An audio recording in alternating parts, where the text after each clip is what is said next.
now, like everything.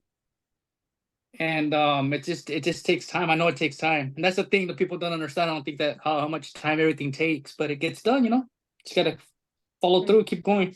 Yeah, it definitely took a while, but let me see if we have a quorum now. Hold on just a second.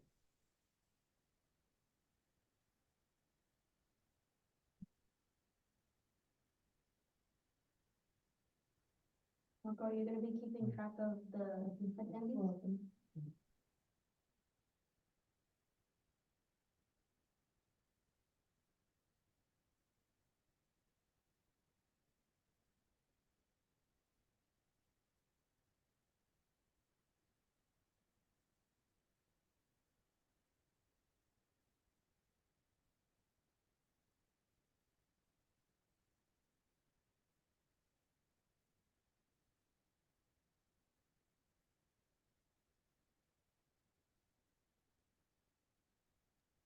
Well, definitely, we do have a quorum. We also have some alternate. We'll take roll first, but let's, Agma, let you know how we could do the translation as well for those of you that need it. Go ahead, Ok. Agma. Para hacer uso del servicio de interpretación, favor de desplazarse a la parte inferior de la pantalla de Zoom donde aparecen los controles. Haga clic en el icono de interpretación, que es un globo terráqueo, y seleccione Spanish o español. Si está utilizando la aplicación móvil de Zoom, presione los puntos suspensivos, luego Interpretation y luego el idioma. To select English, please scroll to the bottom of the Zoom screen where the meeting controls are. Click on the interpretation icon, which is a world, and select English as your language. If you're joining through the Zoom mobile app, please press the ellipsis, then interpretation, and then choose your language. Thank you. Thank you, Jessie, for that interpretation.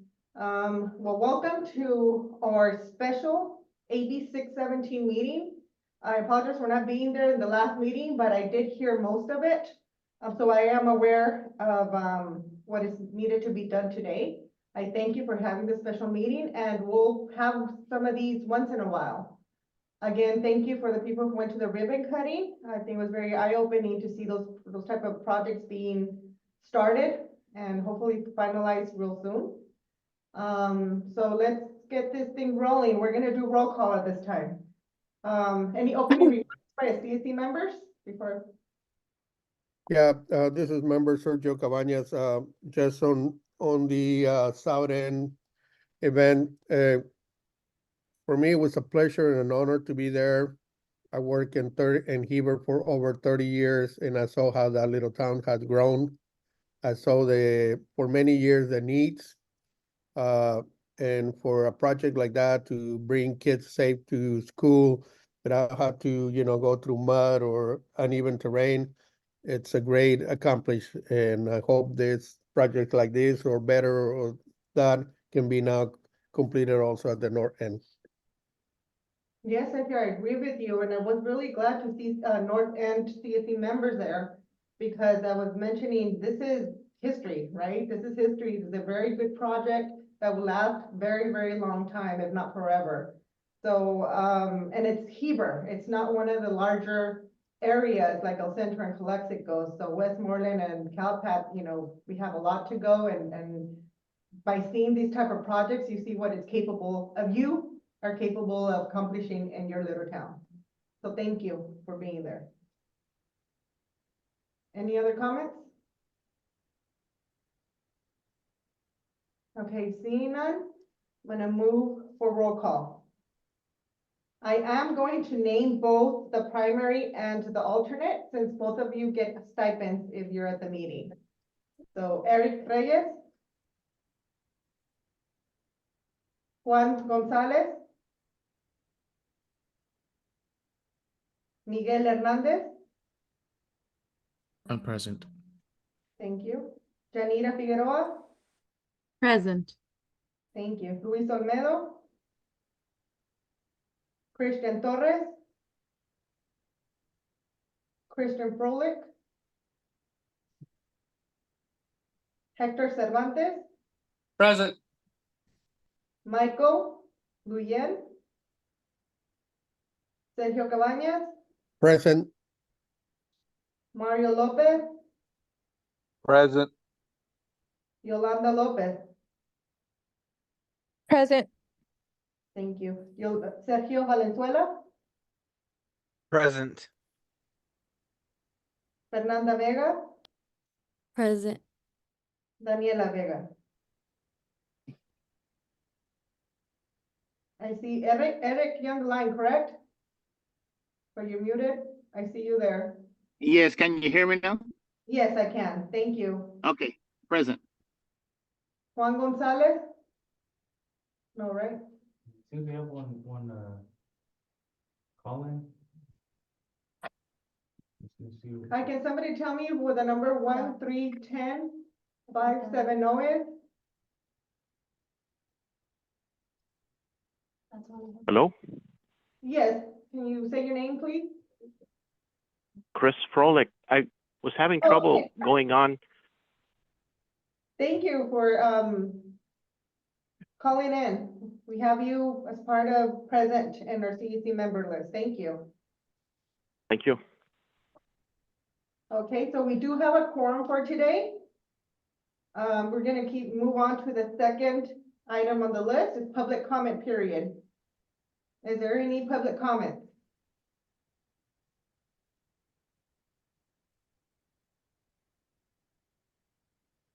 We have one, Lilian Garcia.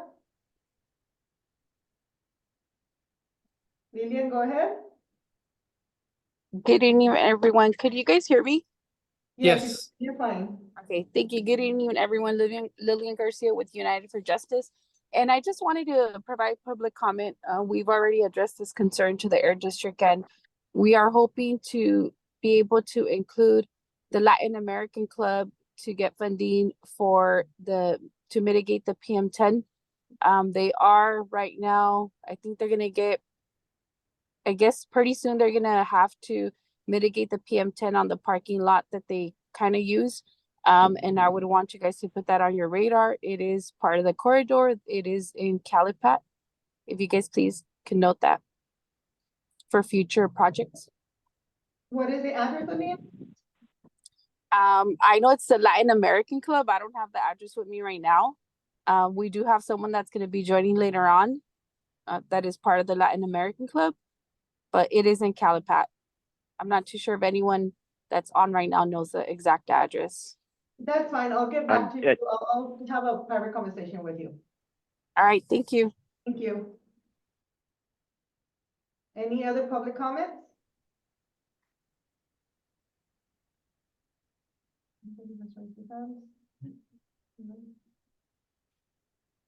Okay, seeing no other public comments, we're gonna move on. We do have 2 action items today, and that's why I said it was very important to have a quorum today.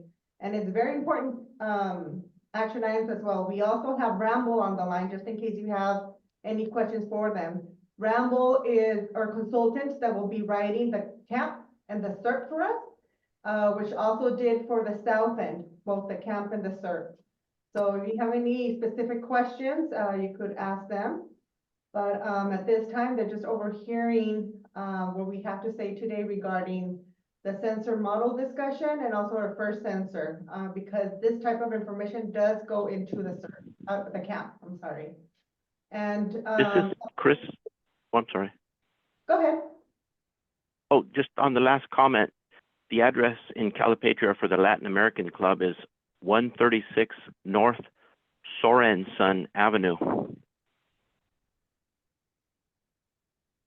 Perfect. Thank you very much for that information.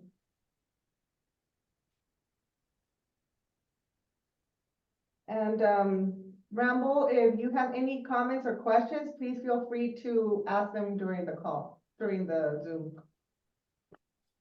Sounds So, great. thank you, Emily. So right now, our first action item, CSC, or newly approved by the CEC members consultant for the monitoring, will be providing an update, well, not an update, some information regarding the community sensor model discussion and selection. I believe they provided a list, extensive list of monitors, and they have cut it down to 5 specific monitors that are geared towards the Imperial County, and also what the CSC members requested. So I'll give the floor to them. I'm not sure who's giving the presentation, but go ahead, SDS Engineering. Thank you, Belém. Jose Landeros with SCS Engineers. Yeah, so we got this presentation ready for the members of the committee, and for the extensive list that we present on the proposal, we select a few of them that we thought were the main one. We base our decisions. If you wanna go to the first slide, please. Or no, there you go. Okay, we got these 5 sensors that we subtract from the list, and we got the purple air, we got the TSI plus sky, the air quality egg, contact modular PM, and Met1 ES405. We can see here from 200 estimate cost to 5,000.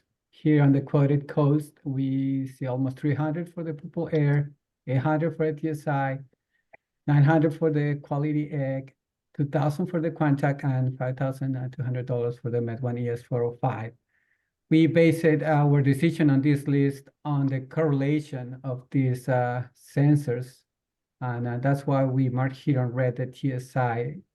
Even when the PM2.5 has a kind of good correlation, the PM10 is not, so we move.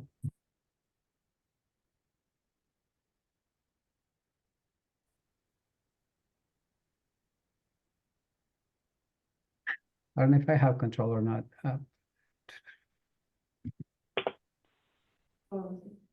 Sorry, Jose, we kind of lost you a little bit there. Do you want to have control of the presentation? Is that what you asked? Sorry, if you want to go, please, to the next one. Okay. Yeah, thanks. Yeah, so here we got now 4 of them. We just delete here the one that it was not, that didn't have a good correlation. So we have here these 4 instruments, and they're not, so we decide this selection only on the correlation between the PM2.5 and PM10. So those 2 parameters, but these 4 sensors include PM1 on the same instrument. So that's why they are here. So we are only requiring the proposal for 2.5 and 10, but these type of sensors can include PM1 also. Next slide, please. So here we got some description or the evaluation of the AQ spec webpage, which is the ARB test that they do all these instruments. And we got some of the notes that they got for these type of sensors. They say that they got a high precision for most of the tested temperature and relative combinations. They got showed moderate to good accuracy on the reference with the reference instrument that they use to these to compare these sensors. For the PM1, they got a correlation of 0.99. And they tested 3 of these sensors, and they got an average of these correlations. For 2.5, they got a 0.99. For PM10, was a little low. Always PM10 is kind of hard to get. Next one, please. So this is an average, well, it's pretty much the same response, but now with just a resume of all this. All the instruments have a 95 to 99% of data recovery during the test, which is a pretty good amount of data. Okay, next one, please. This is the air quality egg. If we can go to the next one, where we have all the. So we got here an average of the correlation for PM1 is from 0.85 to 90, which is good. PM2.5, 80 to 91. And again, the PM10 is hard to get. 0.29 to 0.54. Next one, please.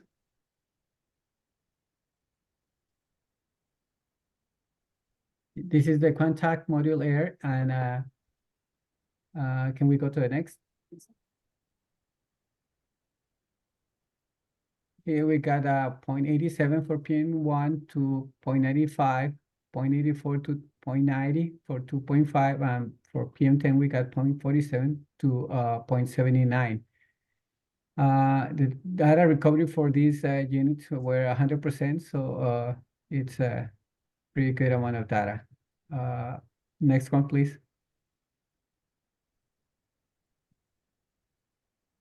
Finally, we got the Med1 ES405, and if we can go to the next slide.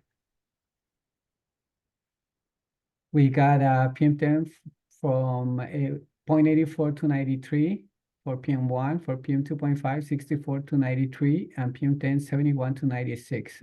This one we can see pretty good correlation to, as well as the purple air. And this one looks good. Okay, next one, please.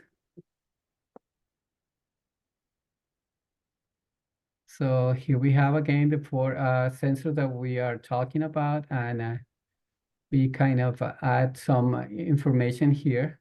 Coded cost. Salud. The warranty. Yes.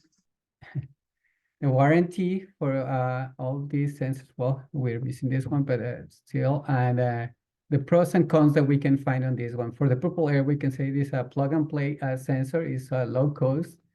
They have a very large network, and the good correlations for the PM2.5 and PM10. And in cons, we can say it's not expandable. The committee was talking about trying to add some other parameters to the network. So that could be one of the things on this one. The next one is air quality egg with a cost of $890, 2-year warranty. And on the pros, we say it is expandable. We have a CO2, NO2, SO2, ozone, CO, and VOCs, which is some of the parameters that we can expand the network with this type of sensor. And the issue that we can see on this one is their PM10 correlation is not so good. Then we can go for the Quantac, the model air. This unit has a price of $2,000. And the warranty with this one, it's 5 years with the cloud service. And the cloud service is $500 per year per device. But the warranty will cover any issue with the sensors. And the pros is successfully deployed in desert settings, and they got a pretty good warranty, and the cloud data platform, it's actually good. The cons is relatively expensive and potentially high intermodal variability because of the 0.46 to 0.48 on the PM10. Finally, we got the Med1 ES405. This one is the expensive of the four, $5,200, and is near reference model. It's proven on high wind events, so I think that's a good point here on the area that we're trying to work. And then the cons could be its price, and then the high power usage. Next slide, please. Excuse me, on that one real quick, that one doesn't come with warranty at all? No, yeah, it comes. Just I didn't get the warranty from the vendor yet. So, but okay. at least should be 1 year. You can At count on least, that. Yeah, at least. Yeah. Oh, I had a question. Just since this was in a kind of hurry, Yeah. it was hard to try to contact again the vendors and all that. So that's why some of the information probably is missing on these ones. Yes, Christian. Are these all, they're just a sensor, they'll need something to mount it on, or does some come with pedestals and so forth? And then the second question, are these requiring a power source, or does some of these, are they self-contained with the solar energy? No, we need to include, it depends on the sites, the decision of the sites. When the committee does the decision, we will know exactly which ones will require power or batteries or Oh, so whatever. not all of these devices will require a power source at the site? Correct. Thank you.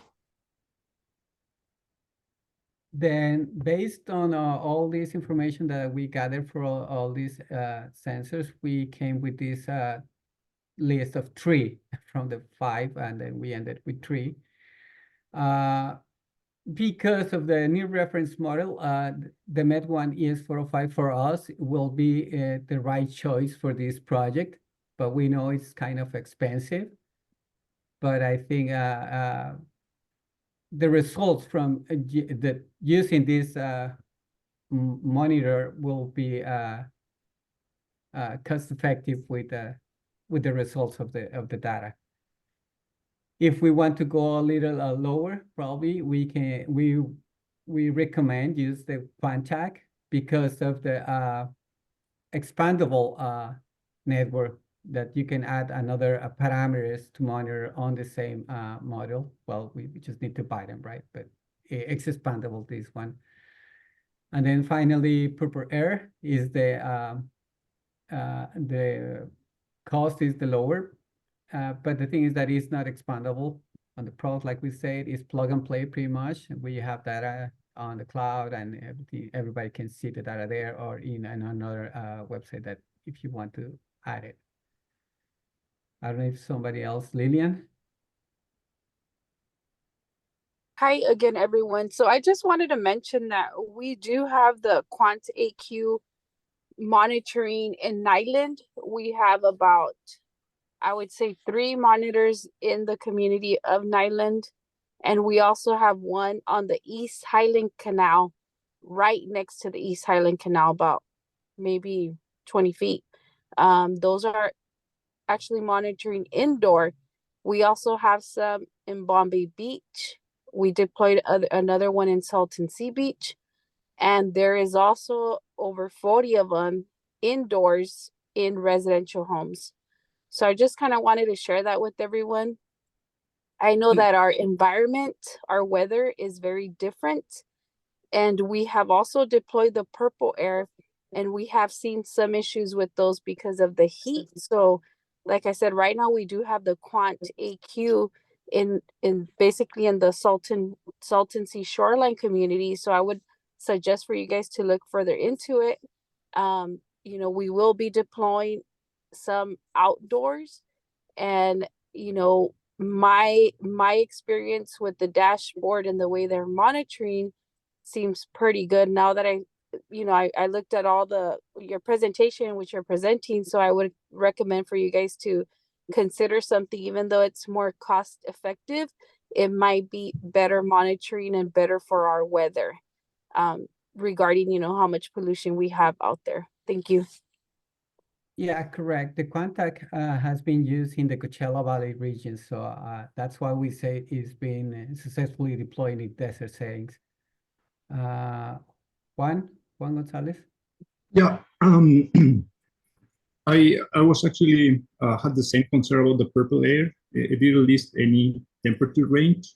The Quantac Q, it says up to 60 Celsius degrees, and for experience, we can surpass 50, 52 in the area. So I think that the Quantac will be a good option.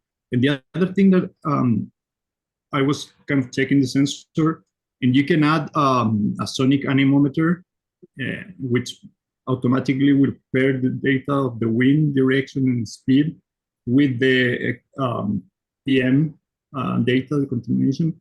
So that will give us better understanding of where the flux are coming from and the level of contamination that it's bringing with the wind.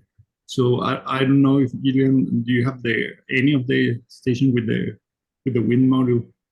You can comment. Yeah, well, we already talked about that part of the Med as parameters, and since it's a very fast flat area, we got different sensors around this area. We got sensors in Bombay Beach. We got sensors in Sonny Bono. We got sensors in Nyland, in Westmoreland, Brawley. So there's a lot of sensors for the Met, wind speed, wind direction specifically, that probably we can use to compare. But yeah, the first thing that we recommend to do as soon as you select the sensor is to do a collocation with a reference sensor. That could be one of the APCD, and then develop our own model to see the difference between the sensor and the reference parameter here under, to develop a correlation here on the area, just because it's different, right? Christian? Does, and that last question, I'm sorry, I thought that was a great question. Do some of them indicate the direction the particulates come from, but others don't? No, none of them have a wind sensor. But like I said, we have different sensors in the area that we can just use to do some kind of model, or some, we call them pollutant rows. It's the same way as a wind rows, but we just change the variable to instead of wind speed, we add the wind or the pollutant that we are measuring, and it's pretty much the same. Thank you. Just one. Yeah, the only thing is, it's you have to match it the timestamp. So that kind of this sensor will kind of save us that hassle, and it will always be the same timestamp. And I think it's $1,000 more, so it's not like we're gonna break the bank. It's still cheaper than the other option. Correct. Yeah. Janita? Yeah, the Quante Q was the one that did not have the cloud service provided, correct? Correct. We need to include, and that's on the previous slide. Can you go back? It's a $500 per year per device, but they include the warranty for as long as you have the cloud service on that device. So I think it's pretty good deal with that. So that's the cloud service. Okay, and Hi, okay, everybody. yeah, Sorry, no this is Paul. further Yeah. questions. This is Paul Schaefer with SES Engineers. We did include budget for cloud service and hosting within our operational and maintenance budget. So we don't see this $500 per year as necessarily increasing the budget whatsoever that we have provided to within our proposal. So I think that should be noted. A few other points is the Quante Q, it's superior in regards to its operational range, that -20 to 60 compared to the others. It's also in regards to its relative humidity range, and high relative humidity tends to be one of the greatest biases that affect sensor performance. High relative humidity tends to bias concentrations to the high side for laser particle counters, and that since it provides an operational range of 5 to 95 degrees means it's tested under those ranges. So I think that's another point of emphasis. Thank you. Yes, Christian. I'm just wondering, I see high wind events. Is there any reason at this point to keep Met 1 on the table at that price? Well, we work on this area. We know how all this on these wind events that we call it, we are starting the season, and we have proved these ones in another projects.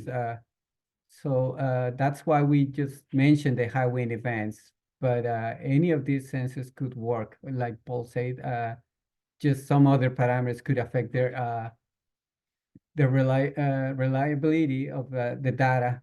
But these two have been proven here on this type of terrain that we have on the type of desert. Yeah.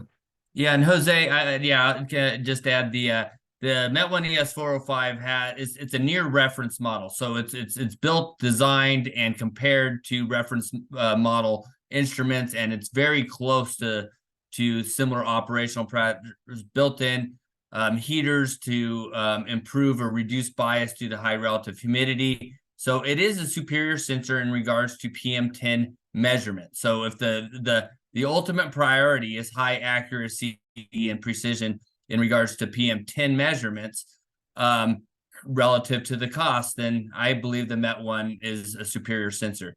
But at the cost, there isn't a huge difference with the Quant AQ. So it is on the list there still. And the reason we kept it on is because we do, relative to the cost, it is the most superior sensor for PM10 monitoring.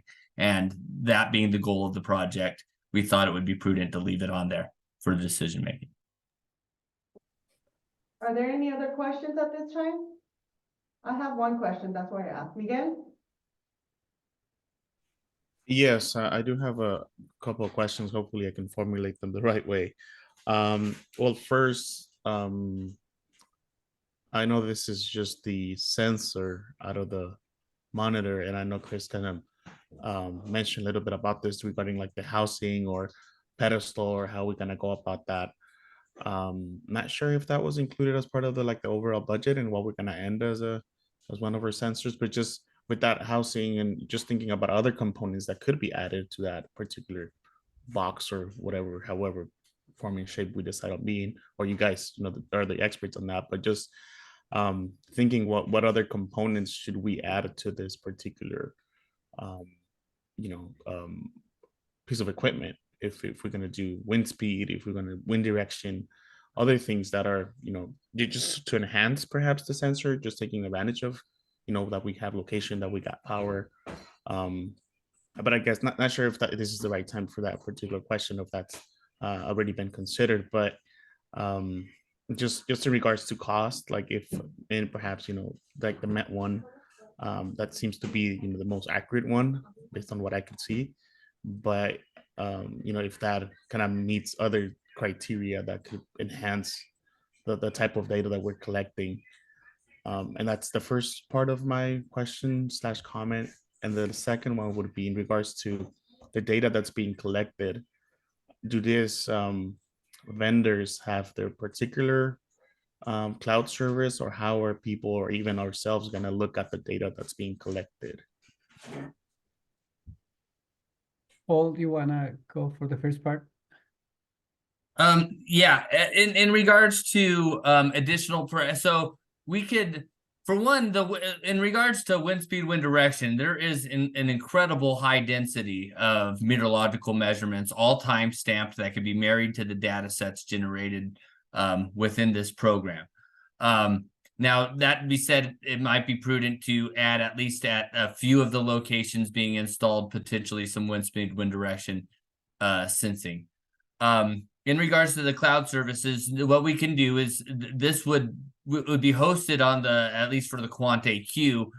For Met One, we would have to provide a web hosting site. It doesn't include web hosting within its cost. With the Quant AQ, that comes with the cloud service, and we can provide access to people within that cloud service directly. We could also push data to another site for viewing. So there's multiple options there. Yeah, does that answer your question? I'm sorry. Yeah, in a way, but yeah, I think that's good enough for now. Thank you. Appreciate your answer. Belén? Yes, well, one of the important things that I heard from the meeting last time is if there gonna be additional parameters, or we're just gonna do PM. I see that the air quality egg has additional parameters for CO2, NO2, SO2, O3, CO, VOC, and the additional parameters for the rest do not include them. That's gonna be an important question for the CEC members to see if that's gonna be one of the requests from you, or we could add them later with another type of sensor, depending on what you're gonna choose. My other comment is that aside from the data hosting, that we do need, cloud service, CARB has, as part of AB 6117, the AQ View platform or tool, where all the data is uploaded into that tool, and you're able to download and see the data from any sensor that we do under AB 617. That's another thing that we try to do, that these sensors do match or are compatible with the AQ View. So we could upload this type of data into that database from CARB already. So those are the two comments I wanted to make. Understood. Understood. Yes, the equipment, we will be able to, with any of these sensors, provide data to the AQ View. Right. So, yeah. Are there any other questions from the CSC members?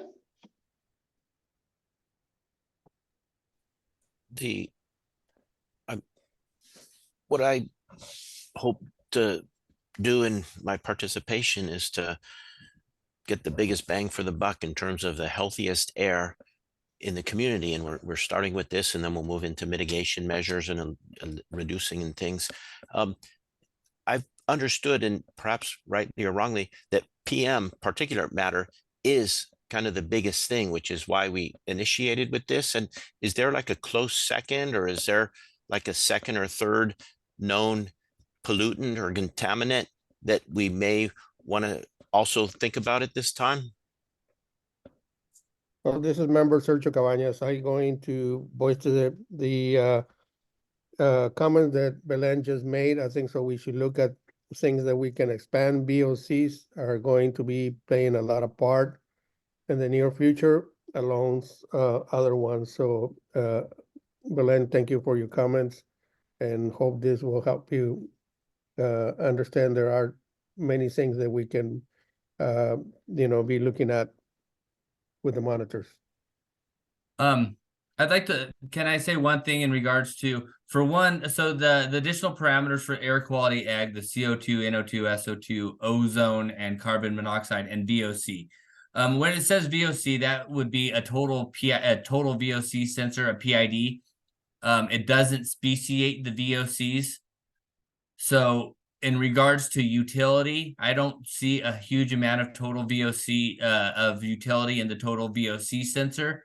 The utility comes from when you speciate it, VOC data, because there's huge differences in toxicity among different VOCs, but the PID would lump them all into the same kind of measurement. It's not speciated, and you can't get, health risk assessments relative to a total VOC sensor. It's more of a qualitative, is there an emission here or not? However, however, it will give us a reading if there are high VOCs in the area, correct? Yes. Okay, that's what I'm looking at.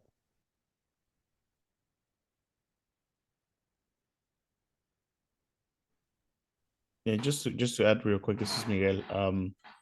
It's just first things that come to mind that we could also think about adding more parameters. It's, well, first maybe looking at methane, especially for that area between Brawley and Calipat, but also H2S from the Salton Sea, hydrogen sulfide.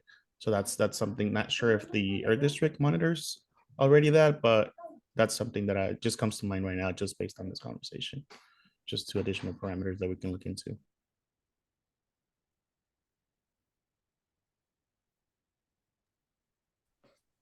Yeah, well, we are presenting these sensors based on the proposal that was asking for PM 2.5 and PM 10 parameters.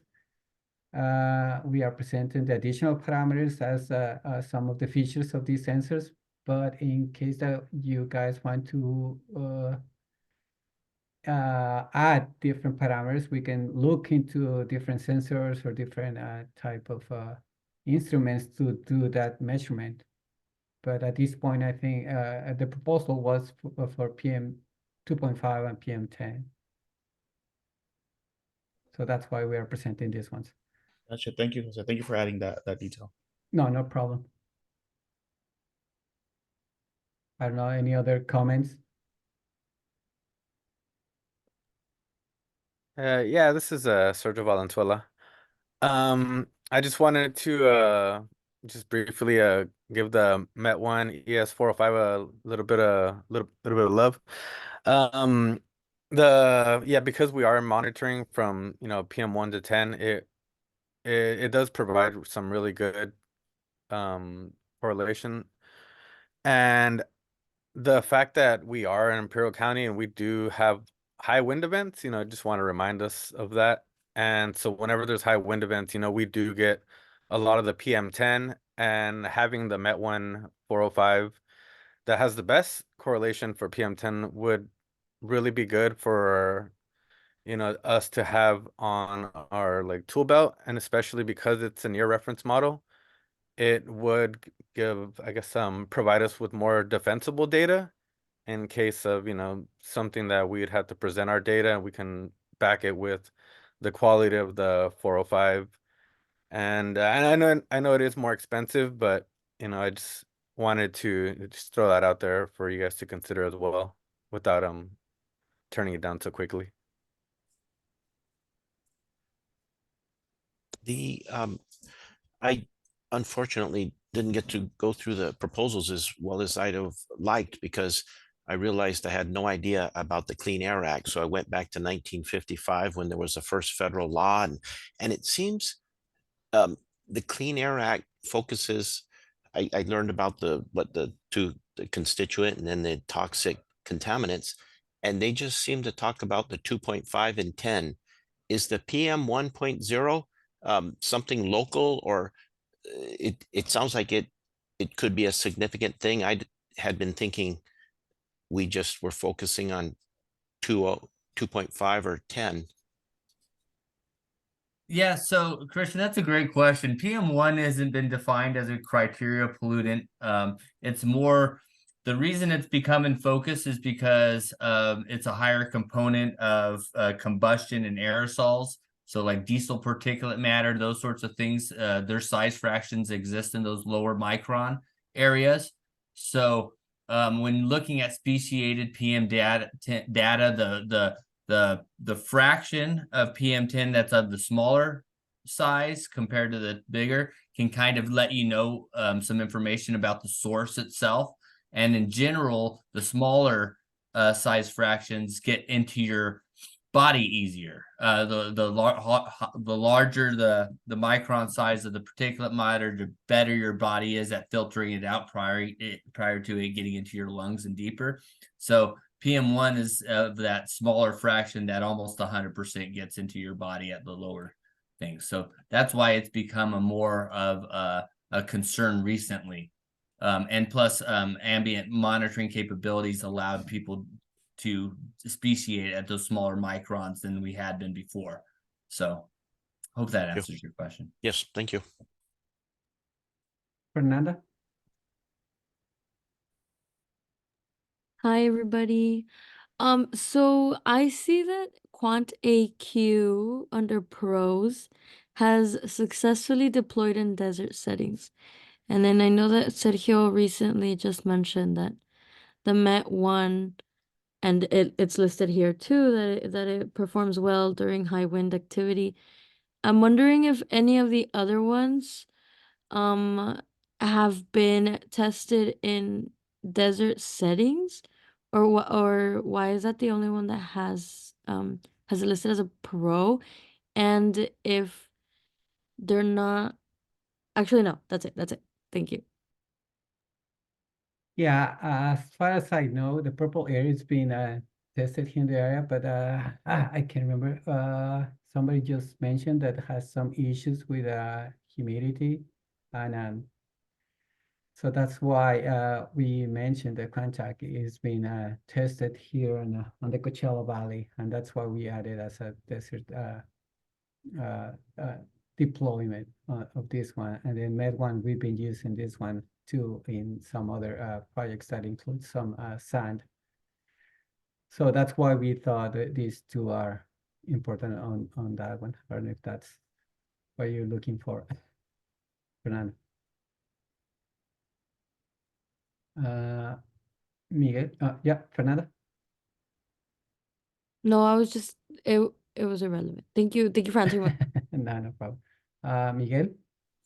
Yes, my question now comes more of sort of SCS experience on working with this particular sensors. Have you? I know you gave some suggestions from top to or best to the 1, 2, 3 scenario you presented, but I know you guys have other monitors out.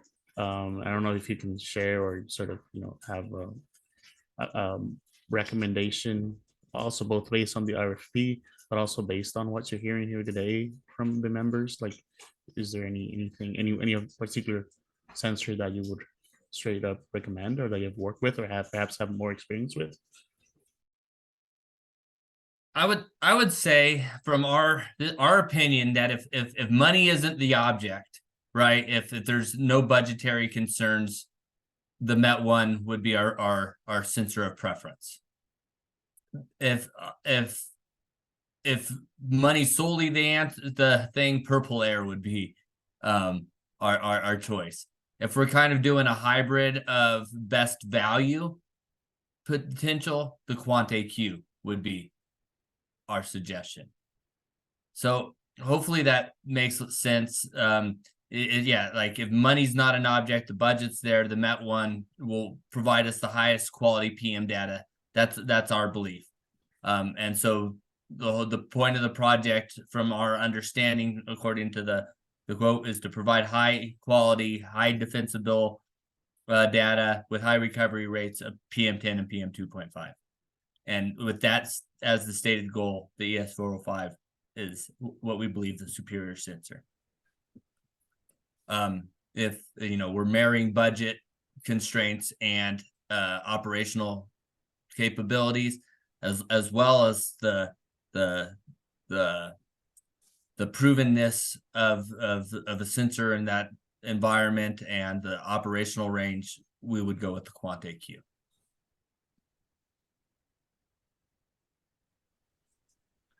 Gotcha. Thank you. Janita.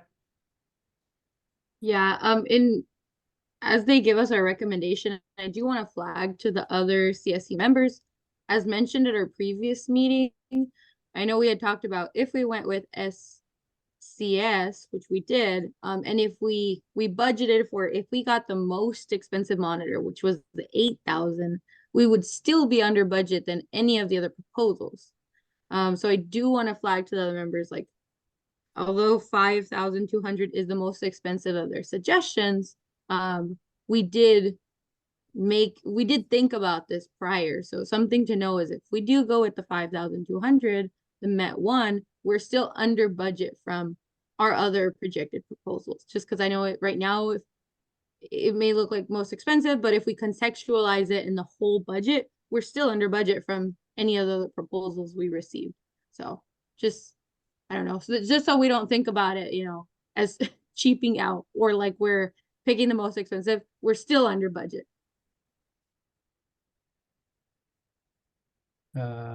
Christian? I like what Janita said about, considering the budget, and I wasn't sure where we're at, and it sounds like with any of these, we're under budget.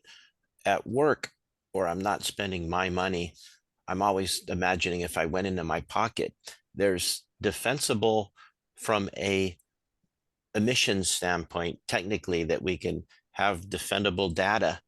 And I think at work, at least this is how I do it when I ask for money, I've got to defend why, we're spending, even though it may be in the budget, 5,000 over 2,000. And as a group, I hope we really feel and see the difference. I mean, we could get over twice as many sensors and still be under budget with the quantum. And yet it sounds like there's a great degree of precision or accuracy with Met1.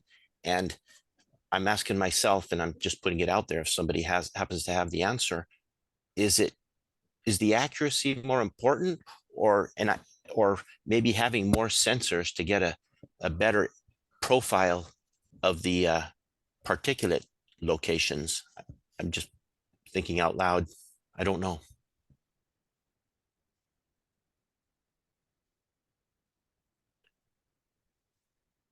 I think was 15 or 14 units in the budget initially, or in the RFP.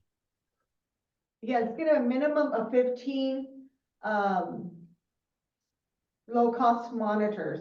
But we also have to take into consideration that we do have to purchase extras in case some of them fail, right? Because of the timing, because, you know, X amount of, they fail. I mean, these are low-cost monitors, as they're called, regardless of the price.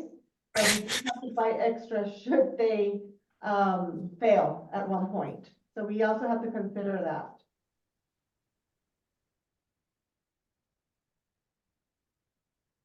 Juan? Oh. Yeah, I agree with Chris. I think this is it's a classical case of diminishing returns. So you pay way more for a tiny little bit more of performance. And I think the more critical, as Paul was saying, it's 2.5. 2.5 below, it's where it goes straight in your bloodstream. So that's where I think we should have our most, it's more critical, the accuracy. So I think the Quant AQ, it's a good, and it's not that different, the performance that you will get compared with the Met one.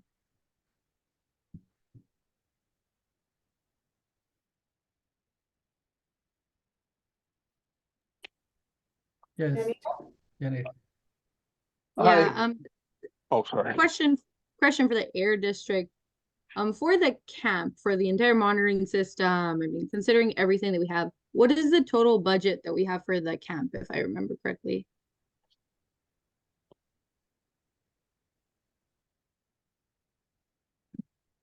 We left it open in a way, but we have up to $100,000 for the sensors. But that's considering even the extra monitoring that we have to do and extra any others that we have to do aside from just purchasing the sensor itself. So we have a healthy budget for them, but we also have to consider that this is probably going to be a 2 to 3 year project. Okay, thank you. So 100,000 for the 14 monitors plus the backup monitors. Yes. Okay. At a minimum. Yeah, of- because kind of for the other CSC members, for the 14 monitors that would be required if we went with the Met one, that puts us at 72,800. Still leaving space for the extras, but something to note for everyone else. Yes, in case we do need extra monitors for other, see, say in 1 year we revisit the location and say that you want to put another 10 monitors in other areas that now you see are fit for the camp. We have to budget those into the $100,000. That money will always be there. So we just have to think about the future itself, like Christian said, not because the money is there.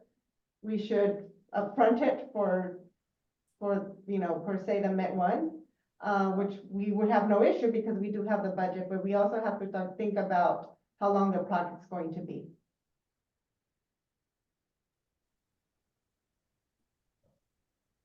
This could be our one sort of look at monitors, and then the rest of the period we look at eliminating or mitigating emissions, perhaps. Okay, so one other thing that we could do, or you could think about it as CSC members, is limiting your 15 monitors to one of the 2 proposed that are more expensive. And then yet, should you consider in a year that you need more monitors, we could purchase purple airs. I mean, we could say that we don't always have to keep the same ones. We could switch depending on the area. Should we need purple layers and, less hotspots, less of a hotspot, then we could consider that in the future as well. So we could continue this, conversation after after the one is chosen, and see how we could evaluate in a year if we need other type of monitoring as well. Even the one that has, the expansion capability. So we're not done here with just these. This is just to get us started, and we could have the conversation in a year, so even less than a year. Say the Quant Air AQ, if that's what's chosen. We see that the data is not really quantifying what we need. Then we switch, right? We have the opportunity that we still have a healthy budget, and we could switch sensors or add other type of sensors. So you could consider that as well. Thank you.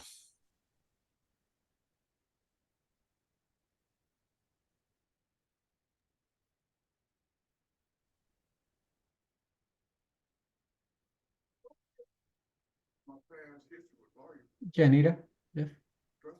Oh, yeah. So based on what Belen you were indicating, so like if today we were going to with Quante Q, let's say we have one, then we end up liking them, we do 10. But then we also want just one Met one. We could also do a combination. Okay. Okay, now that sounds budget friendly. I don't know about everybody else, but that's sounding nice. Mario? I just had a question, like people made a comment or asked about methane and H2S and so on and so forth. If these are 5,000, roughly, what are the cost of the other ones? I mean, if they're gonna be 6,000, I mean, money shouldn't be the issue, but I'm saying if we can go with the second option of the Quantum and, I mean, spend some money on the other ones, I mean, that would work. But if the Met ones are all going to be 6, 7, 8,000, and we have to buy spares, that can get expensive, like real fast.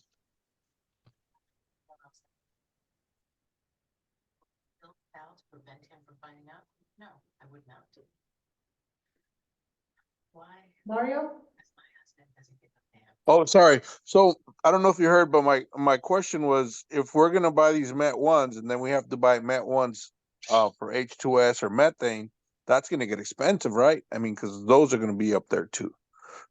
Or by using the Met ones for this particular, can we use other sensors without having to buy a new station? Or, I mean, would they work together without having to buy a bunch of other equipment? I think that response should go to Jose or Paul, just to see we're gonna be able to use the same sensor to expand it to other type of pollutants such as methane. Met one is only for particle, PM10, PM2.5, and PM1. If you decide to measure different pollutants, we have to choose or find out which one suits you better for what you're looking for. But at this point, yeah, Met one is just for PM10, PM2.5, and PM1. And that's why, again, this proposal was just for PM2.5 and PM10, but we can look into different parameters as soon as you ask us to do, or well, APCD ask to do this, right? So. Okay. Yeah, I think my question is, whatever system we put up, whether it be Met one or Quantum, can we add a different brand of sensor to the existing system or structure that we're going to use? Or do we have to build a new structure? The only reason I'm asking that is, okay, if we go with the most expensive, then we have to add another structure, which money shouldn't be the issue, but it's like, if we're going to add 3 or 4 structures or more equipment that's not compatible with each other, I mean, we should stick to one where they're all going to be compatible and adding new sensors to the existing sensors that we're putting up as of today, right? Yeah, I think that's a great point, Mario.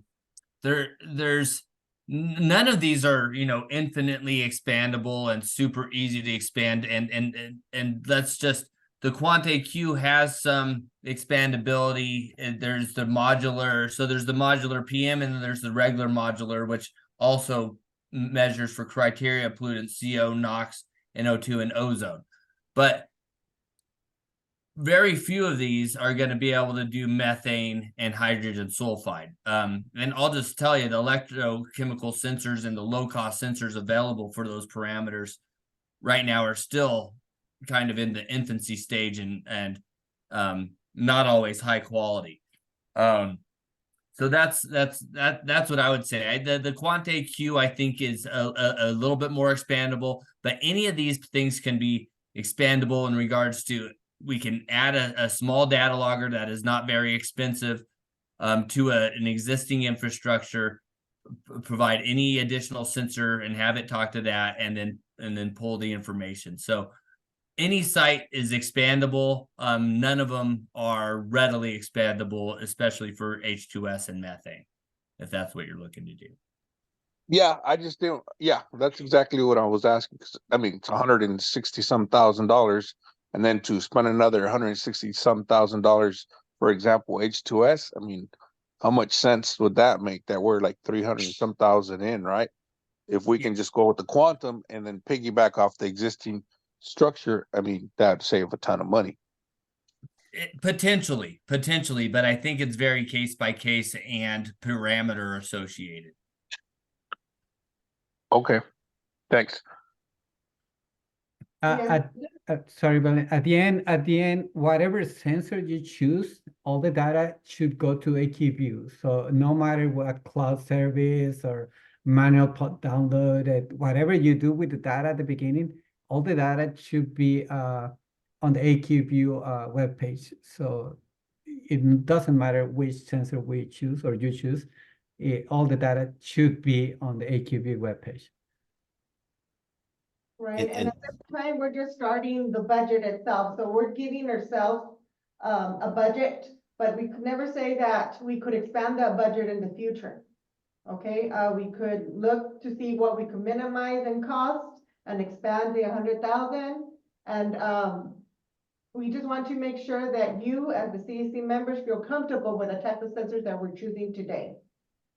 And then we could look more into, depending on what is chosen today or approved today, we could look into future how we could expand or not expand, or look into other sensors. As I say, we did a minimum of 15 sensors. You could always expand to that depending. Now, next will be the recommendation on the area. If you see that we need other type of sensors on the typical area, and then we look into further expanding what type of other sensors there is. But at this time, we have to make a recommendation, at least to purchase a minimum 15 in 15 locations. But we could always revisit this. This is not the end of this one conversation. We could always expand it. I always say what after the year, but that gives us enough time to see what's working and not working. But I want you to know that we could always expand to other sensors depending on the need of the area. Okay, thanks. Yeah, I just had that question, and thank you. Are there any other questions?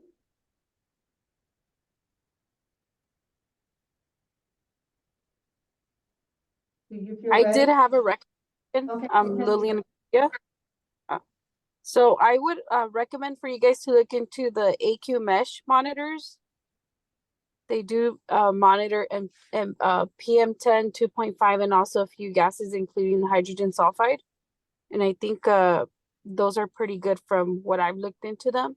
So I would recommend for the CSC to consider those. We all know that the geothermals do emit hydrogen sulfide. I hear all the time that they continue to say it's the Salton Sea, but we do know that the hydrogen sulfide is also being emitted by the geos, and I think it's very important for you guys to have a parameter of what's really going on out there in those geothermal facilities. Thank you. Thank you, Lillian. At this time, I just want to know if you're comfortable in selecting a monitor.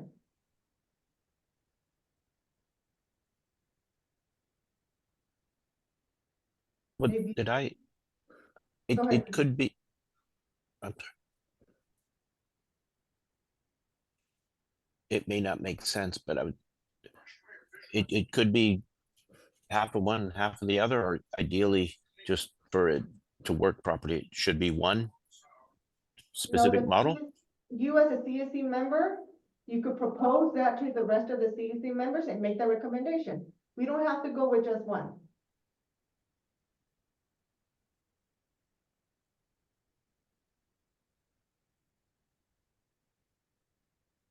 Hi, this is Sergio again.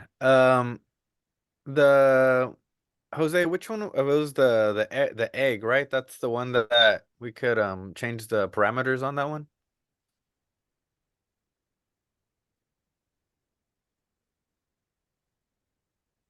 Yeah, let me open it. Yes, I believe. Yes. that we're calling it. Yes.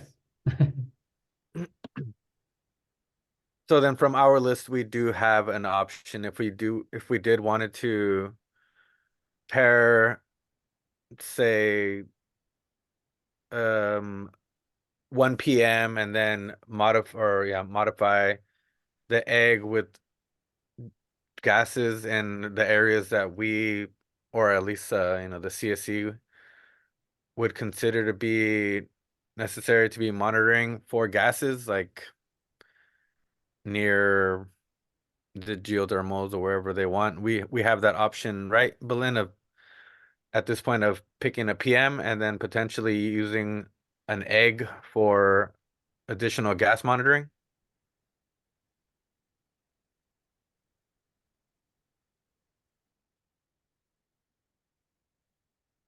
Yeah, the egg allows you to include some of the criterion pollutants, or other criterion pollutants, but the thing of the egg is the correlation on the PM10.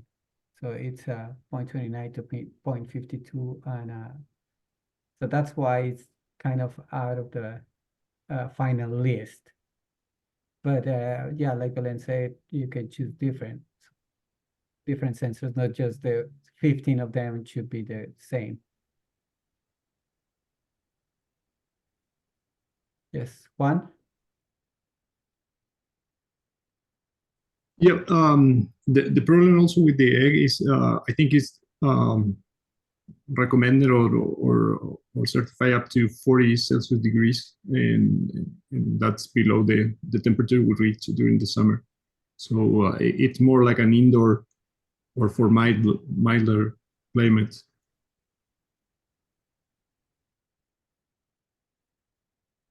Yes, I mean, it's the temperature that they've been tested, so that's why.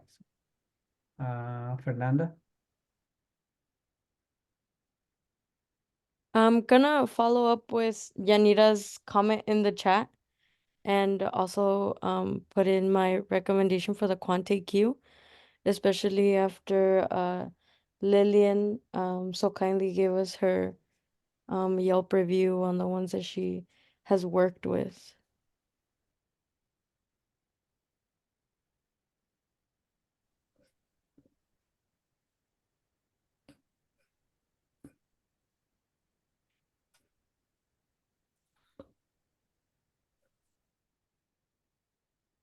Okay, at this time, if you feel comfortable to vote, we are going to do are the CSC members able to to write in the chat?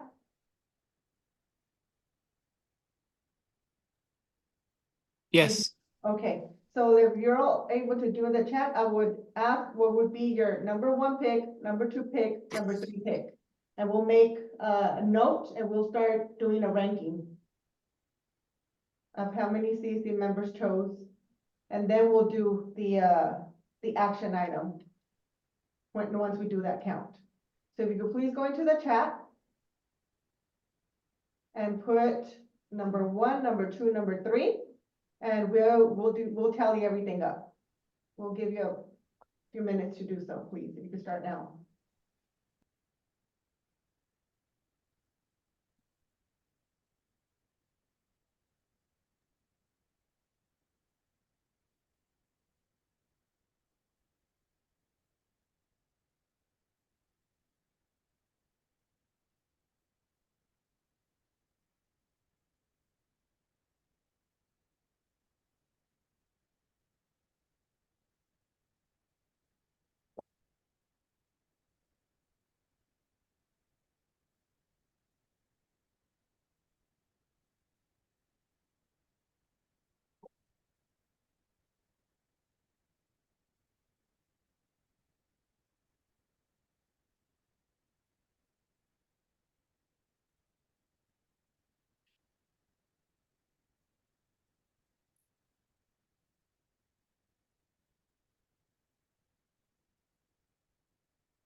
Okay, it seems like the primary and most of the secondary, the alternates chose the quant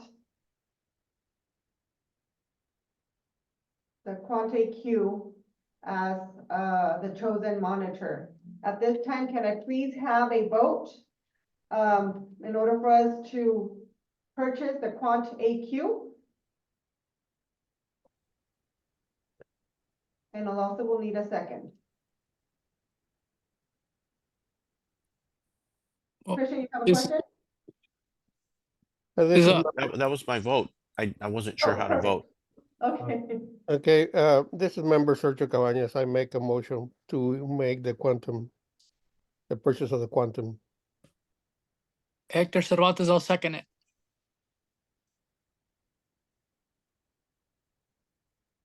Perfect. So now we have a motion and a second to purchase the Quant AQ monitors.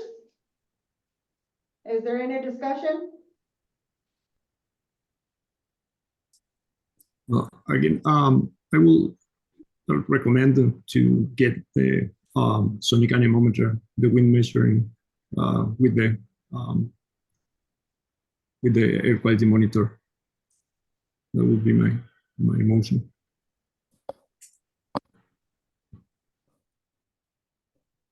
Okay, I would need for you to repeat that again. I thought we had a first and a second. Yeah, no, I support the Quant IQ, but I would also would like to recommend the add the wind anemometer to the package. I see, okay. Oh, Christopher Froelich, I vote for the Quant AQ. Okay, we do already have a first and a second, a first from Sergio and a second to purchase the Quant AQs. With that said,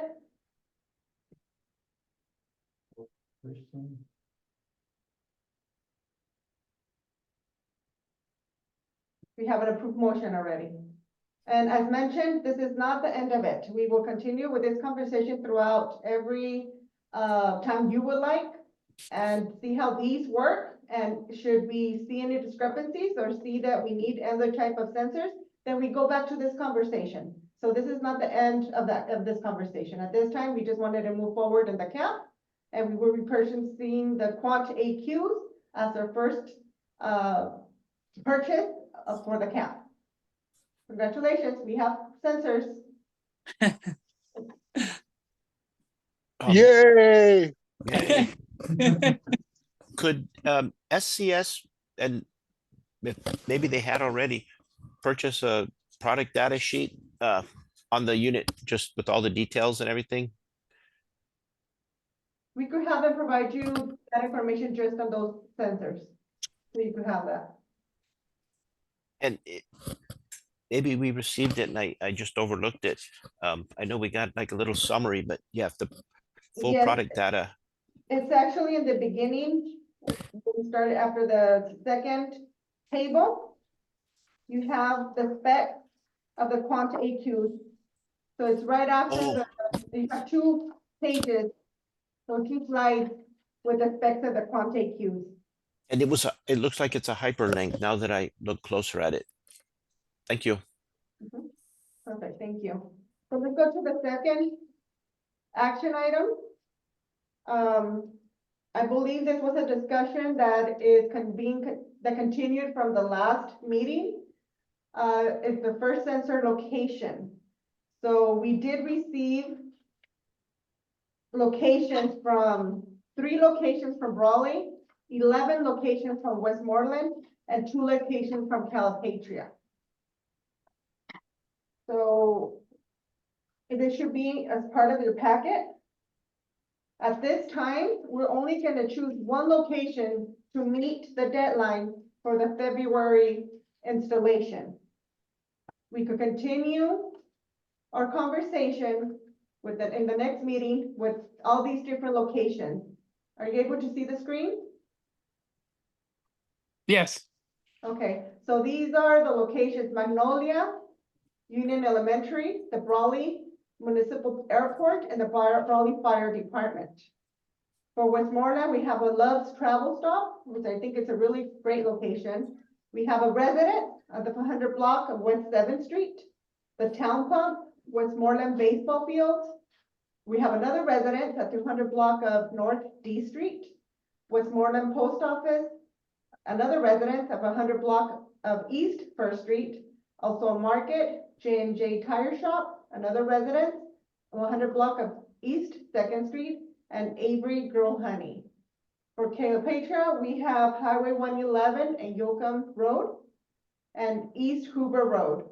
As mentioned, these are only proposed locations. We could talk about the locations in the next meeting. At this time, we only need 1 location in order to meet the deadline. It could be a residence, it could be a business. Just keep in mind that we do have to do agreements, with any location that we do choose. Liability agreements more than anything. I believe there was somebody that said that they would put one of the residents last time. Is that on here? Three of them, those residents are the ones that said they would put them up. Okay, so these 3 residents that we have in Westmoreland, told us that they would be okay for us to put a first monitor in their residence. So at this time, I'm just asking for you to review these areas. Again, we're going to go over these areas in the next meeting. At this time, we only need 1 location. That's it. To meet. Do we have another? Yeah, go to the next map. Mario, you have questions? Yeah, I just have a comment. Just when we pick this location, let's verify that this location has agreed. Because I know there was a misunderstanding of just locations, like offering locations. The only reason I say that is I went to the post office on Friday and they had not agreed to the location. Yes. So as long as the location we pick today, they're in agreement of us putting the sensor, because if they haven't agreed and it's just a location we thought of, we're back to square one. We have to come back and meet again because that location wasn't verified. You're As right. in, yes, come here and put it. That's all I have to say. That's very important because you are correct. None of these locations have either, we've made only contact with a few, and I think with more of the resident than anything, because that's the conversation we have. The rest, we are not sure if they're gonna allow us to put a sensor there or not. Like I said, we do have to do agreements because we're in a way going to disturb either their rooftop, right? Or because these sensors do have a specific locations that they need to be height-wise, we need Wi-Fi, they need electricity. So these, we have to verify that these locations do have and meet all the criteria as well. So for now, the residents that we have started are the ones who have agreed and do have the requirements that we need in order for us to put a sensor on like today, right? Everybody else, we would have to do agreements with, like full agreements. We have to request permission. These are, I believe these are only locations that were proposed, Yes. right, and emailed to us. We have to talk about them fully and look at the location to see it'll meet. Maybe Magnolia Union Elementary already have one, I'm not sure. It might only have another type of sensor though, but we could talk to them as well. Hector, you have a question? More like a comment, I guess, on this, just because of a time frame we have. I believe that was it somebody in the committee that offered their residents last week, or whenever it was we talked. We should just go with them just to get it done, so we can be within the time frame to get it up there. And I believe he said he was Mr. Valenzuela. I think it was him over in Westmoreland. I can't remember, behind some truck stop or something like that. That's just a comment. I mean, and it's a place that we're really, you've talked to them, I guess, and we won't have any issues, I don't think. I hope. I'd like to second that. Sergio? Yeah, no, that is still a green light for me. You've been volunteering. Yeah, volunteer as tribute. No, if this is, like I said, these are just locations that were sent to us. We still have to talk to them. We have to pin them and show them to you to see if it's a area that would work or not, and choose where the other 14 sensors will be at. So we have time because we need to purchase the sensors and go through that phase as well. So we have, in a way, we have to go through these, we have to talk about them. We can't just say these are the location and that's it. So we have already started them here, but like I said, we need to discuss them. We can't just say these are the location and that's it. No, we have to see if they're not doubled up too close, to see if it makes sense. I mean, there's a lot of questions still, but at this time, there's only one sensor, and I believe everybody already volunteered Sergio for that. Are you okay with that, Sergio? Yes, I did volunteer myself just to. Well, And yes, that is still Sergio. there. This is member Sergio Cabañas based on this conversation. And then I would like to make a motion that the first sensor is installed in Mr. Valenzuela's home. And since he's gonna be there, that sensor is never gonna fail. This is Hector 24/7. Cervantes. Okay, I'll second that. Perfect. So Sergio made a motion and Hector made, Seventh what? Street. is second. Oh, okay. So the residence is at the 500 block of West 7th Street. That's correct, Sergio? That is correct. Perfect, thank you. So we have a motion and a second, and we have our first answer. Congratulations. I'm happy. That was a lot easier than the monitors. Oh, wow. So, yes, so I believe you guys had this conversation in the last meeting, and that's why it made it a little bit easier, and we did have somebody that volunteered. But, our work is not complete, like mentioned. We have other areas that you want to explore for the first 14 sensors, then let us know. We'll add them to the list, and we'll go from there for the next conversation. Everybody agrees? Yes. Perfect. Yes. So that, we're done with the action items. We're to the discussion and information of items. Imperial County AB 607 North Corridor, just an open discussion. Is there something that you would like to discuss at this time? Hector? No, we're good. I'm sorry.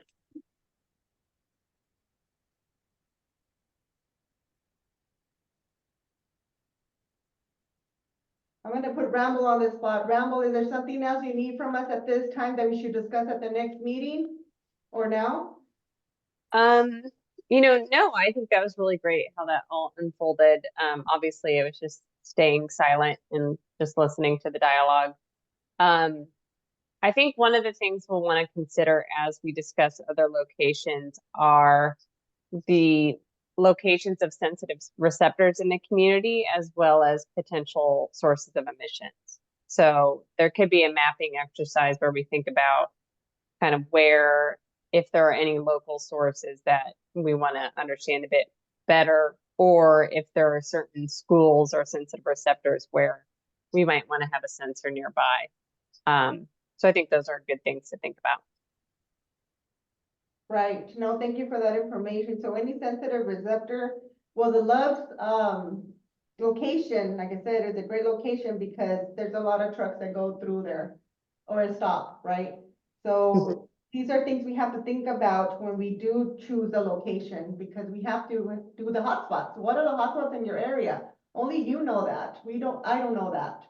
So I would appreciate if you continue sending your locations to Adriana. We'll map them and we'll discuss them in the next meeting. Promise we'll give you more time. But I have a question real quick. Okay. Yes. Yeah. My question is, on these sensors, this is something I think that was answered maybe a few weeks back or a few meetings back. I just want to make sure these have a capacity of a 2-mile radius, correct?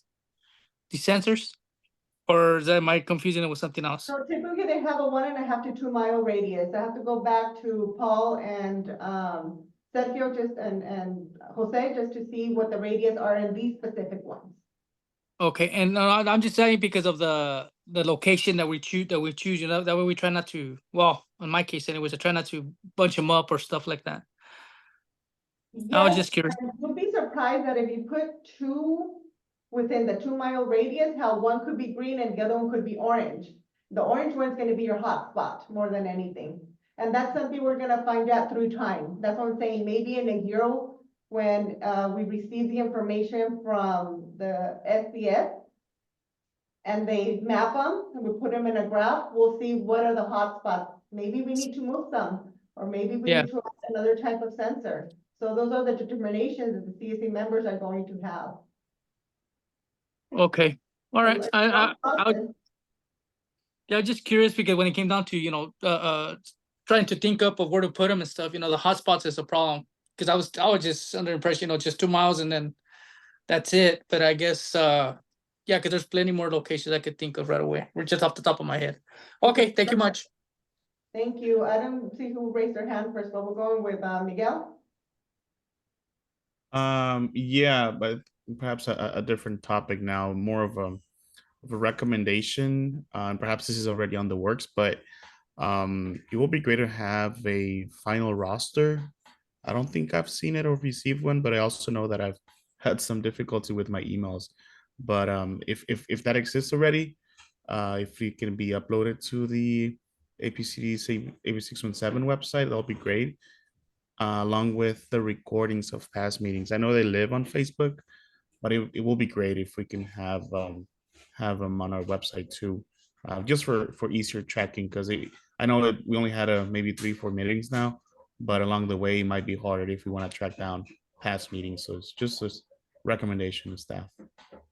Yes, we do have a final roster. It was approved by our board of supervisors, and we'll post that. I'm not sure if it's posted now, but we'll post the roster itself with the members. And I believe we do the minutes. I'll ask Agma if they have the recordings, but I believe we only do the minutes themselves, not the recordings. But if the CEC member would like to have the recordings, we'll request Agma to provide those to us. Just let us know if you want the recordings as well. Okay, yeah, I just thought since they are already recorded on your Facebook page, it's a lot easier just to perhaps download from Facebook and then upload to the website, if that's possible, just for everybody to That's your have an CSC, easy track. you have your request, we'll request Agma to also provide us the recordings, aside from the minutes. Thank you, Miguel. Thank you, Bella. Christian? Just a question and then a comment. The question, on that nice newsletter that we received a couple weeks ago, it appeared to have the roster. Is that the board approved roster? Yes, that is correct. That is the board approved roster.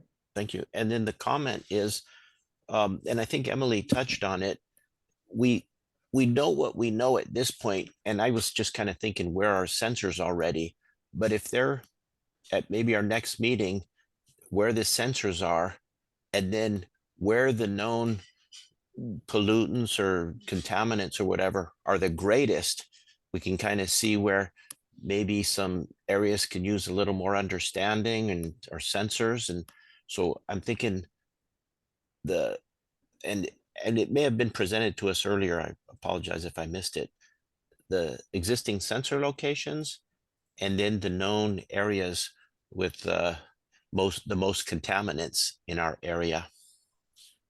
I don't think we have the most contaminants. I believe we could get some information from the IVAN network. AQ View should have some information as well, because all the IVAN and the current sensors are up in that website. So we'll try to get that information for you. We'll also get you for the next meeting aside, and we were planning on it anyway, aside from the locations that are already submitted from the CEC members, we'll have current locations from the current low-cost monitors that exist. I mean, the regulatory, there's only 5 in each city, right? But and distributed through the cities, but low-cost community sensors, that's different. So we could provide that information because it's public information. Thank you. Anybody else have a question? Do we have anybody else?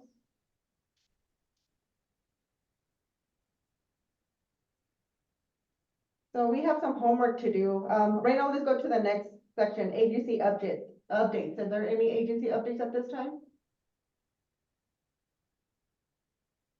I think the update I had, and I did it in the morning because I was in the beginning of the meeting because I was excited, is the ribbon cutting that we had at Heber with our first, not our first, but the first paving for $4.1 million at a small district community. And I say that because there was a concern that had been brought up to me several times stating, well, Brawley is a bigger city, they're gonna get all the money. Well, not necessarily. I think my example is Heber. Heber is in between El Centro and Calexico, and is the city that received, well, the town that received the biggest funds, a larger amount of funds through AB 617. Why? Because the need is there, right? So we have a lot, here in the north end, I see a lot of interest, a lot of passion, I want to say, in their communities. So I really want to thank you for that, because you're the ones going to make this AB 6117 North End successful. So let's keep on bringing all those projects, because that's the next subject. And we already have the camp in a way, right? We need the locations, but the next part of it is the project. So it's a huge, huge responsibility and a huge, huge information that we need from you in order to make this possible. So that's my update at this time. Is there any other updates? Lillian? Hi, good afternoon. As you know, our organization is kind of fairly new, but I've been advocating since 2018. So I just wanted to mention something to everyone. So back in September, we filed a few complaints regarding the Nyland flooding, regarding the sewer, the overflow, and also the silt that was left along the East Highland Canal. And this afternoon, I received a photo from a resident in Nyland. There's IID trucks coming from Slab City, from basically the East Highland Canal, removing the silt out there. So I just wanted to share that with everyone. It's been very difficult to get all the agencies together, and I know that IID still has not recognized the issues that they have caused. I did have a good Zoom call this afternoon with Miguel Figueroa and also with Rebecca from the executive office of Imperial County, and that went well. But like I said, I think we should all try and keep in mind that Nyland and Slab City are still affected by what happened on September 1st. And I hope you guys can also submit Calipi complaints. If you guys need any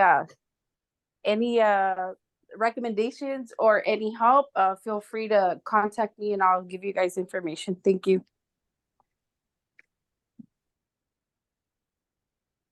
This is Chris, Lillian. I'm sorry, it sounded you're with an organization?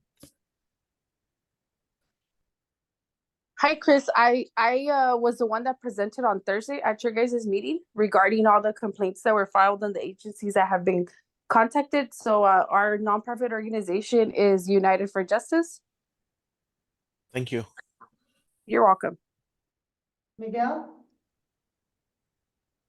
Yes, I just have a quick announcement in regards to a document that's out for review that was presented or released last week, which is the Sound Management Program Community Needs Report. This is a report that highlights a lot of the needs as far as, you know, broadband connection, different types of amenities or outdoor spaces. That was a sort of a document that gathered different or multiple input from different folks from different outlets for the last decade or so. So just wanted to throw out there that this document is out for public review. Also what the Sound Management Program, the state program, is doing to address some of those concerns and perhaps incorporating into existing projects. So I'll put a link on the chat if folks want to check that out. And again, it's open for public comment. The ending or the closing of the comment period, it's March 26th. So yeah, and feel free to reach out if you have any questions for that particular document. Hi, Miguel, you're okay? We could send it out to the CEC members for North and South End, if you're okay with that. Yeah, that'll be great. I'll send you guys an email directly, and perhaps you can forward that to the whole group. Okay, thank you, appreciate it. Any other comments or updates? Okay, seeing none, we go to the next agenda item, the agenda topics for next meeting. Based on CSC's recommendation, we are going to have the sensitive location information, local sources as well, all mapped out. The information that was provided by the CSC members on the location, and current information on current community sensors as well, so that way we don't double on where we put these sensors at. And I believe that conversation may take most of the meetings. There's a lot of locations to go through, a lot of important information to have a conversation on, a discussion. So if you, the CSC members, want another type, additional conversation, let me know. And we could add it to the agenda, but at this time, I believe that would take most of the meeting. Janita, you have a question? Yes, as you were saying, probably not for the next meeting, but for future meetings. Two topics that kind of came up today. One, I believe Juan Gonzalez identified the wind anemometer. Not sure how to spell it, not sure how to say it, but that's something that I know there's a lot of conversation of. I personally am not as well versed or have had any presentations on that. So maybe for a future one. And then also the other one, something that I heard about the PM 1.0 was PM 1.0 is like from diesel or aerosols, you know, really fine particulate matter. And I was thinking, since we're in the since we're down here in the north end, considering Calipat and all the projected lithium activity that's going to be happening, you know, geothermal plants, a lot of dirt roads out there in Calipat and in Westmoreland. Probably interested in the future for more education or information on PM 1.0. That's perfect. Yes, this education is very important because this is the whole, you want to say, goal of these PM monitors, right? I mean, what do they do? How sensitive are they to our health? And it's good information, that it's good recommendations that you're doing, because we need to distribute this information as well. So we'll include that in part of the agenda items as well. Thank you. Appreciate it. Any other recommendations before we close the meeting? What is the next thing? Which one is this? February. Okay, seeing none at this time.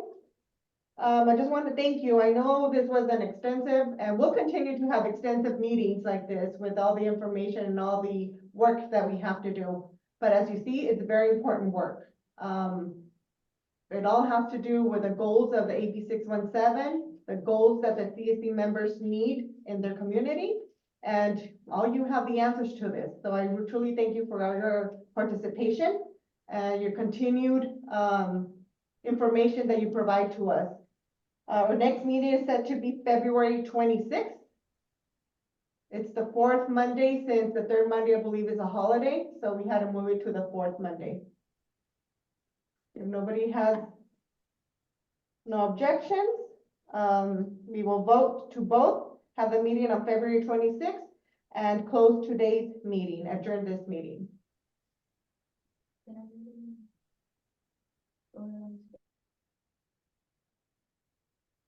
We're good. Can we have a motion? Make a motion to close the meeting, to finish the meeting. Leave Second the it. date. Christian, was that a second? It was, yes. Okay, so we have a first and a second to close and adjourn today's meeting. Again, thank you, everybody. We'll meet soon, and keep those comments coming. We need them in order for our next conversation. So Adriana will expect information from you so we could map it out. Emily, beware. A lot of work is coming to you. Adriana, you too. Beware. A lot of work is coming to you. Thank you, Hector. Thank you, everybody. Have a good night. Appreciate today. Good night. Bye. Bye. Thank you. Bye. Night. Bye-bye. Bye. Bye, everybody. Bye. Hi, everyone. Bye-bye. Thank you. Goodbye.